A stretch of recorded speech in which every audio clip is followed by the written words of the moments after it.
Hey, here we go. My name is Joe, and joining me from Stebens Children's Theater, we have Seth Schaefer, head honcho. Seth, good morning good afternoon, I guess, and good evening and good night in case I don't see you later. Thank you for being here. Thank you so much for having me, Joe. So tomorrow, if you're watching this today, which is the 14th, tomorrow, the 15th, is the open house happening at Stebens Children's Theater. It's from 6 until 8 o'clock. And there at the bottom, you can see 616 North Delaware. Like if you know where Birdsville's is in Mason City, you go right instead of going left, and you're going to find Stebens Children's Theater. What's going to be happening at the open house? So the open house is open for anybody in the public if they want to come in and see a little bit more of what we're doing. We'll have a chance to talk with both myself and our education director about like the different classes that we have offering, the different shows that we're performing this year, as well as take a tour of the entire facility. We have some students who are going to be giving tours of our classroom space, our theater space. And with that tour, there's going to be a scavenger hunt that the kids can take and go on. And if they are able to find all of the pieces that they're looking for, they get a fun prize at the end of that scavenger hunt. They just have to kind of prove to us that they found all the different pieces. And then we'll also have a photo booth because our first show this season is going to be Frozen. We're going to have a Frozen themed photo booth that everybody can come in. Actually, I'm on the stage right now, and it's going to be right here on the stage. So it'll be under stage lights and really, really nice, brilliant photos they'll be able to take. I was commenting before we started, I'm like, your lighting is perfect, and here I am with my blurry background and all that stuff. But of course you are. You're in the theater right now. That's right. So during the open house, which is again on Friday from 6 to 8, we'll have a chance to go on stage, backstage, and kind of check out some of the history of Stebens Children's Theater because, I mean, this place has been in the community for so long and has such a storied history to it. Absolutely. Like the company itself became Stebens in 1988, but it's been around since the early 80s. 84, I think, is when Mr. Ewing had first created this theater.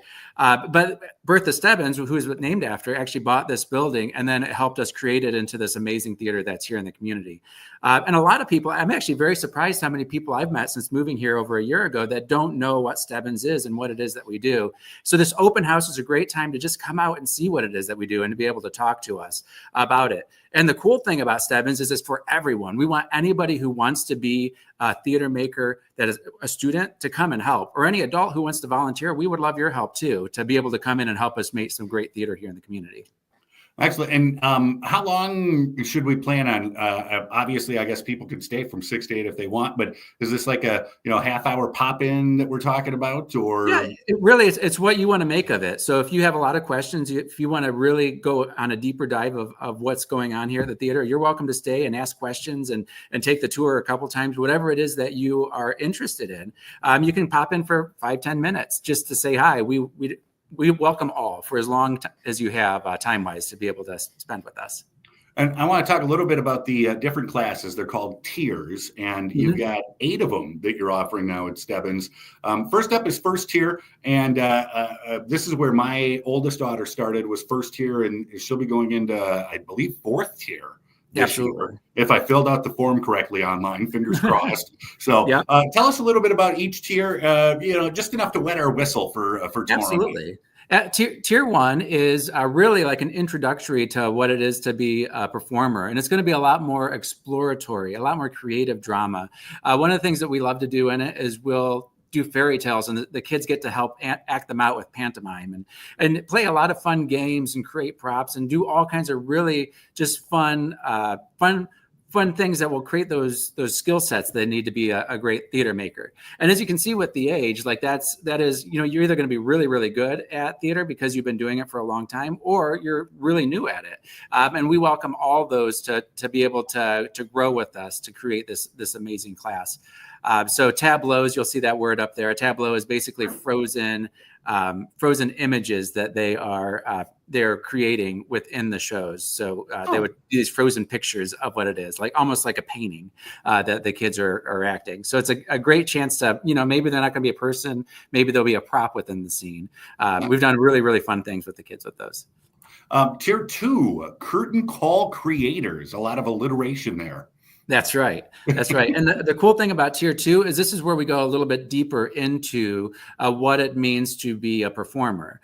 So it's not going to be just like the exploratory creative drama, but we're going to be doing some short scripts ourselves. We're going to be creating myths, working on legends, and working through just what it means to be a theater maker. Like the students will have opportunities to perform with many different people. And one of the things about theater in general is it's collaborative. So we really try to get our students to work together to be able to collaborate and be a good human with each other and be great at just being able to share the space and understand when it's their turn and the next person's turn and everything. Yeah, and one of the neat things too about tier two is if you're 9 years old, this is an opportunity to audition for main stage productions, which is super exciting for the kids. Absolutely, yeah. Any student who's going here that is 9 years old up till their senior year are able to audition for any of the shows we have in the season. Tier three, musical theater, lots of singing, lots of some choreography going on, if I remember correctly, that sort of stuff.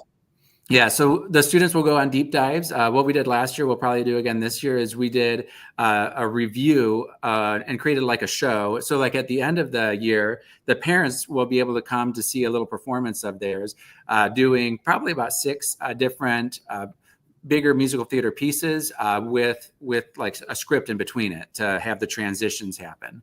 And it's really a chance for the kids to learn, how to become a triple threat. You get the acting skills and now you want to get those singing and dancing skills. And we really explore a lot of that there in tier 3. Now, tier 4 is theater arts, ages 10 to 12. Now, I got a question. If you've got like an 11-year-old, and they haven't been involved in Stebens before, maybe haven't done theater at all before, can they just hop right into tier 4? Absolutely. And this is a question I get from parents all the time is like, do I need to start with tier 1? Or I missed tier 1 and my kid's already 10. What I always recommend is look at what the description is, look at the age, and then figure out what works for your student, like what is their most interest, like what will pique their interest most, as well as what works for your schedule, because I know kids are very, very busy in this community. And so, you might not have like that availability during one tier, but you will on the other, and you would be able to fit into either of those. And the cool thing with the tiers is if you decide that, hey, I don't have the availability the next year to go up a level, you can retake that tier class and there'll be new things that you'll learn. It'll be the same concepts, but new ways that we'll approach it with them. And we try to make it because, in tier 7, we haven't got there yet, but that's high school. There's kids who are in that for 4 years. So we want every year to be something unique and fun to be able to create new skill sets with the kiddos. And I was going to mention too, before we hop into the classes again, tomorrow night, Friday night, from 6 to 8, good chance to like talk carpools as well. When you're talking about schedules, be like, oh, you're going to be in which tier? Okay, so every other week we could trade off, as far as dropping off and picking up the kids. So tier 4 theater arts, what is this one? So this one is even deeper diving into, long form theater. So the students will not just have those short scenes that we're working on in tier 2, where we're starting to get more of those acting chops. This is the students being able to go a lot deeper into creating pieces and doing like these wonderful, fairy tales or pantomimes, whatever it is that they're going to go into within that theme. Again, every year is slightly different that we do with these kiddos. And part of that depends on the skill sets that the kids come into us. We want to try and build up some of the foundation that they have as well. But it's really going into a longer form. And just like with tier 3, there's going to be that showing at the end where the parents will be able to come and watch whatever the final product is. So they'll be having costumes on. The students will help decide what costumes they want. They'll have, the lights on the stage. They'll have music in this piece, all kinds of stuff to make it just a really fun theatrical experience. Excellent. Tier 5, theater arts. We're getting up into the intermediate middle school age there.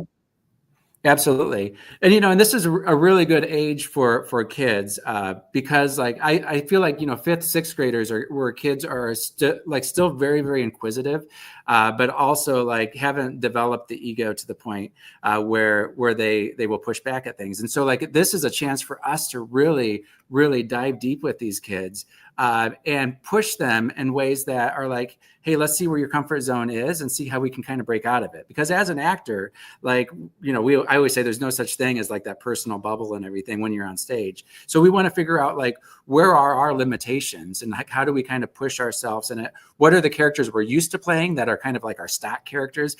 And how do we move beyond that and create characters that are outside of that? And in Tier 5, we're going to do a lot of that kind of work. It's like differentiating the type of character that the kids are playing and creating those really cool skits to go along with that.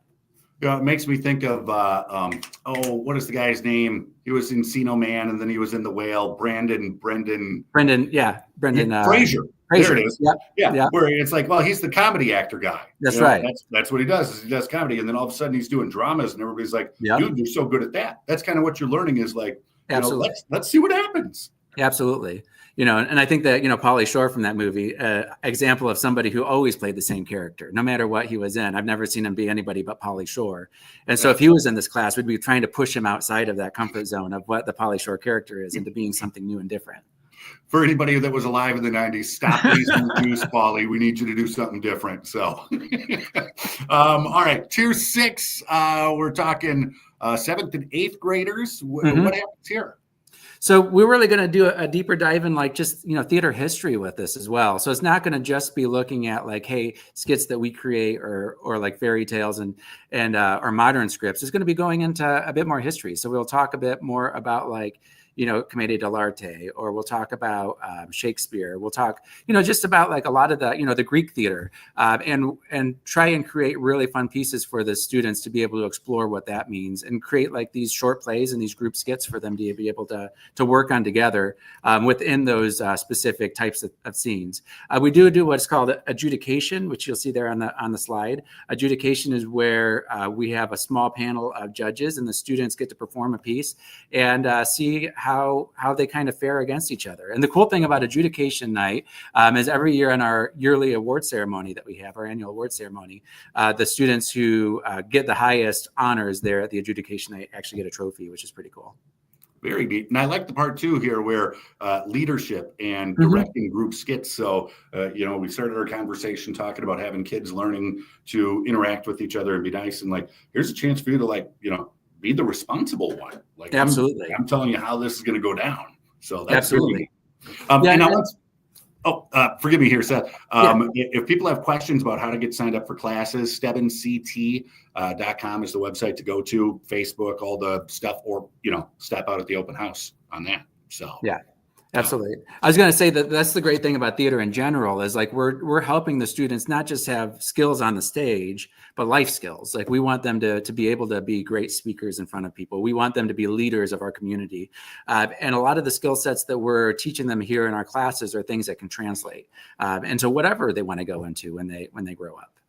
Excellent. Tier 7, improv. How much fun is this one? This one's going to be a lot of fun, and if any of you have a high schooler, that your students have a crazy, crazy schedule. And one of the things I noticed in our first year here with Tier 7 is, attendance was kind of hit or miss of when students were there. So it's tougher to build like a really nice, big, piece that they're going to be able to perform. But improv, it doesn't matter who comes, we can always create something really cool. So we're going to really dive deep and explore what this means, some Who Line style, some other styles that we're going to be diving into with these kids and just really see how they can think on their feet, how they can create diverse characters, how they can take a scene and to a direction that is kind of unexpected and just kind of build that. Because even these improv skills on the stage are really, really important, because what if somebody misses their cue? How do you move on? Or what if you forget your line? How do you move on? And so improv is kind of one of those answers to make it so the students feel comfortable with driving a scene forward, even if a mistake happens.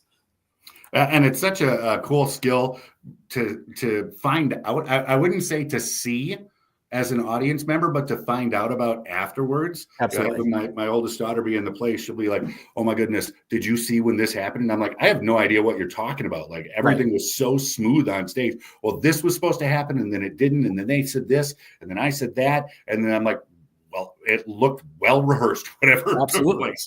Absolutely. And I think that's the really important is like, you hear the phrase, the show must go on. And that's really what has to happen. You have to have this great storytelling experience where we don't see the actors trying to figure things out. We just see the characters working through the scene. And our actors here on stage are really good at figuring that out and figuring out how to keep driving the scene forward. And now, correct me if I'm wrong, is this the first year that the tech tier is a thing? This is absolutely the first year that our tech tier is a thing. So we're going to kind of see who applies for this and be able to take it in that direction. A lot of the things we're going to be working on, though, is like practical hands-on creating the shows that we're putting on here. So the students that are going to be in this are going to help us be able to paint the sets. They're going to help design the set pieces. They're going to help build the set pieces. They're going to help with props. They're going to help us with programming the lights. They're going to help us with sound design. And so they're going to get to learn all the multifaceted skill sets of what it takes to be a backstage crew member or a backstage technician and be able to get the hands-on, my name's in the program because I was the one that was doing this kind of experience. So being in this one is really going to be a unique and amazing experience for the kiddos because even if they don't have the time to be there during the shows, they'll be able to be an active part of all of our shows. I was going to say, you had me at sound design. Right, so much fun. Right. Until you get into it, you have no idea how much fun that can be, and getting the lighting right, and all the things that like the actors get the credit for, but you create the whole scene around them. Absolutely. Absolutely. You're kind of the one in the background. But one of the things that we always do is we make all of those crew members come up and bow at the end. So the audience can acknowledge the hard work that they did, which is really important. Again, if you have any questions about any of the tier classes that are going on, reach out to Seth and the crew at Stebens Children's Theater. And we'd love to see you tomorrow night or tonight, depending on when you watch it, or last night, who knows. Friday, August 15th, 616 North Delaware in Mason City. Again, just east of Birdsall's is where you'll find Stebens Children's Theater. Seth, I know you got a busy day today. I appreciate you taking this big chunk of time out of it to talk, and we'll see you tomorrow night, okay? Sounds perfect. See you then. All right.